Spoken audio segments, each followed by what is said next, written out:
It's time for Seen and Unseen, where we reveal the stories behind the headlines. For that, we turn to Fox News contributor Raymond Arroyo. All right, Raymond, we received euphoric news today. Jimmy Kimmel coming back to late-night television. All the Democrats are happy again. True. It's true, Laura. The Walt Disney Company said today they had issued a statement, rather, and it says, Jimmy Kimmel, we had thoughtful conversations with him, and the show is returning Tuesday. Here's the wild card for them.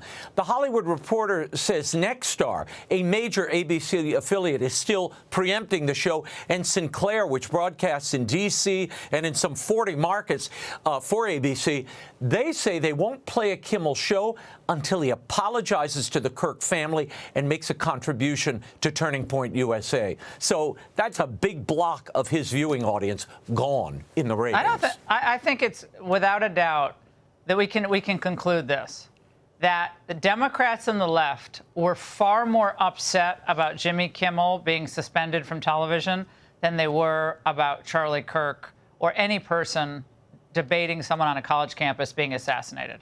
Right? That upset them much more than Kirk. Well, they wrap this in a free speech argument. And look, there are reports that ABC needs the FCC to approve their multi-billion-dollar deal with ESPN and the NFL. So that's lingering in the background. Kimmel's pals and critics were sounding off. When the government says, I'm not pleased with you, so we're going to orchestrate a way to silence you, it's the wrong direction for our country. So no one silences us, but the government cannot apply pressure to force someone to be silenced. Look, Jimmy Kimmel suffers from two things. First of all, he said a terrible thing about Charlie, but he also suffers from the fact that he's got no talent and he's got no ratings. Laura, well, that's this his kind opinion. of puts to... Yeah, well, but the ABC deciding to put Kimmel back on, it does lay to rest this narrative that somehow the government was orchestrating his removal from the air. What I think is, and you know, the Hollywood Reporter is only intimating that Nexstar may not air it. We don't have confirmation of that.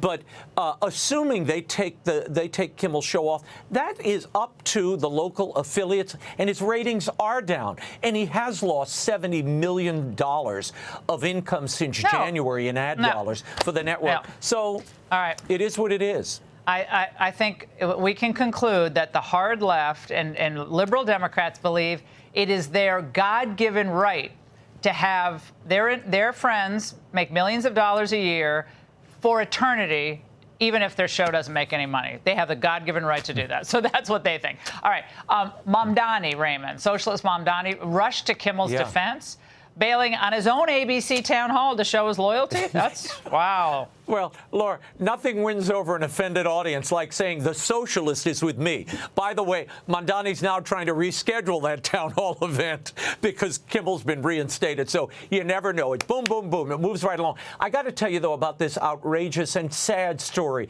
Talk about body slams. A horrific. Michigan high school athlete's spine was fractured when a boy twice his size leapt up and flattened him. Lakeshore High School told us this incident was unintentional, unprovoked, and a flagrant violation of the rules. No kidding. Kalamazoo Central High School says this type of behavior is unacceptable and it doesn't respect the values of sportsmanship and respect and integrity. They've punished that flying refrigerator. It's not exactly clear how. But this kid should never play again, Laura. Ever. Yeah, these are high school students. But seems like that was a pretty intentional body slam, unless there's some. Yeah, I mean, come on. Yeah, I mean, look at this. And the other poor kid, he gets a handful of muscle relaxers and they send him home. But this is absurd. This is a high school football game, not the UFC. Stay home if you're going to attack people like that. Well, as someone who loves football, and my kids play football, have played football, and continue to play football, I don't like this. A New Jersey gubernatorial candidate, Congresswoman Mickey Sherrill, being charged with tripling her income while in Congress. She made hundreds of stock trades during her tenure. I'm not sure what they're talking about. Well, did you make $7 million in stock trades at all? Or? I haven't. I don't believe I did, but I'd have to go see what that was alluding to. Totally. She's Mickey, Mikey, whatever. Mickey. She's like Pelosi's understudy, Laura. She had hundreds of stock trades. She even paid a fine for not reporting one. It's outrageous that members of Congress can still invest in the stock market. The Pelosi bill should be passed. This should be ended. All right, Ray. Thank you.